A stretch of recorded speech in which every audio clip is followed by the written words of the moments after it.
आज हम डिस्कस करेंगे कुछ फ्रेजल वर्ब्स, और ये फ्रेजल वर्ब जो हैं वो स्पेशली हैं क्लासरूम वोकेबलरी के लिए। कैसे हम इन फ्रेजल वर्ब्स को as a teacher we can use in classroom. तो सबसे पहले हमारा turn on and turn off, very common, हम सबको पता है। जब हमने कोई भी चीज़ लाइट वगैरह ऑन करनी है तो हम इस फ्रेजल इन दोनों का यूज़ करते हैं। लेकिन क्लासरूम में आप ना केवल अपनी वोकेबलरी को इन्हांस कर सकते हैं बल्कि बच्चों को भी सिखा सकते हैं। आप क्लासरूम में जाते हो भी, आपको बच्चों को सिखाना है तो यू कैन सिंपली से, आप जब भी आप अगर लाइट ऑन कर रहे हो, फ़ैन ऑन कर रहे हो, तो बच्चों को लाइव करके बताओ, I am turning the light on, I am turning the light off. ठीक है। अभी बच्चों का एक्टिव पार्टिसिपेशन हम कैसे करवा सकते हैं? आप कुछ बच्चों का नाम लेकर बुलाओ, जैसे कुछ भी, Diksha could you please come and turn the fan on. Diksha आओ, और क्या पाओगे और फैन ऑन करोगे, Rahul come and turn the light off. ठीक है। तो इस तरह से बच्चे भी खुश होते हैं, एक तो नई चीज़ सीखने को मिल रही है, प्लस जब वो लाइव देखते हैं, उस चीज़ को खुद करते हैं, लर्निंग बाय डूइंग, तो उनको वो चीज़ें याद भी रहती हैं। अब बच्चा खुद स्विच ऑन कर रहा है, उसको पूछना है आपने व्हाट आर यू डूइंग, तो बच्चे को बोलना है, वो बोलेगा I am turning the fan on, I am turning the fan of. इस तरह से आप इन दो फ्रेजेस को बहुत ईजिली बच्चों को सिखा सकते हैं। Next phrasal verb is take out. अब हम क्लास में जाते हैं तो हम क्या बोलते हैं, अपनी मैथ्स की बुक निकालो, अपनी कॉपी निकालो, अपनी पेंसिल निकालो, पेन निकालो। तो इन सब चीज़ों के लिए हम टेक आउट वर्ब का यूज़ कर सकते हैं ना। Take out your maths notebook from your bag, take out your English book from your bag, take out your pencils, take out your erasers. तो बहुत आसानी से हम खुद भी यूज़ कर सकते हैं, बच्चों को भी सिखा सकते हैं।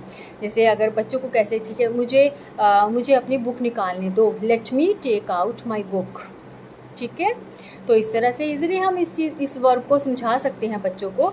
नेक्स्ट इज लुक फॉर, किसी चीज़ को ढूंढना। अब आप प्रिटेंड कर सकते हैं, अपने बैग में कुछ देख रहे हैं, I am looking for my pen, I can't find it, मैं अपना पेन ढूंढ रही हूँ, मुझे मिल नहीं रहा है।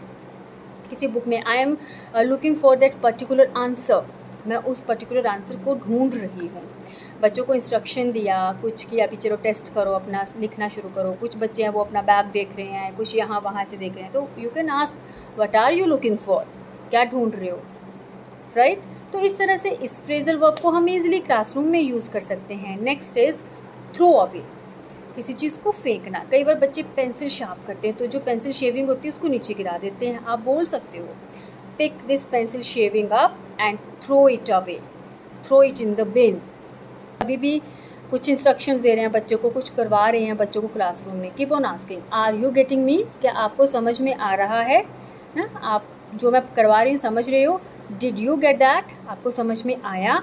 तो कीप ऑन आस्किंग। और ये छोटे छोटे से सेंटेंसेस हैं जो हम इजीली इंग्लिश में पूछ सकते हैं। जब रेगुलरली आप ये सारी चीज़ें, आप ये सारे सेंटेंसेस इंग्लिश में यूज़ करोगे, बच्चे जो हैं वो नेचुरली सीख जाएंगे इन सब चीज़ों को, उनको स्पेशली हमें ट्रेन नहीं करना पड़ेगा।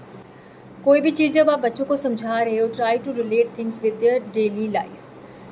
बच्चों को वो चीज़ें ज़्यादा समझ आती हैं, चाहे it's not about English and it's not about maths and science only और एसएसटी। इंग्लिश में भी when we are trying to tell them new vocabulary words, और कुछ भी हम उनको इंट्रोड्यूस करा रहे हैं, वेदर प्रपोजिशंस, कंजंक्शंस, उनको हमें रिलेट करना है बहुत अच्छी तरह से, बच्चों का कॉन्सेप्ट क्लियर करना है। तो बुकिश नॉलेज देने का कोई फ़ायदा नहीं है। जब हम उनको वो चीज़ें बिल्कुल उनकी लाइफ में से चुन के लाते हैं, वो एग्जाम्पल्स लाते हैं, तो वो जल्दी कैच करते हैं।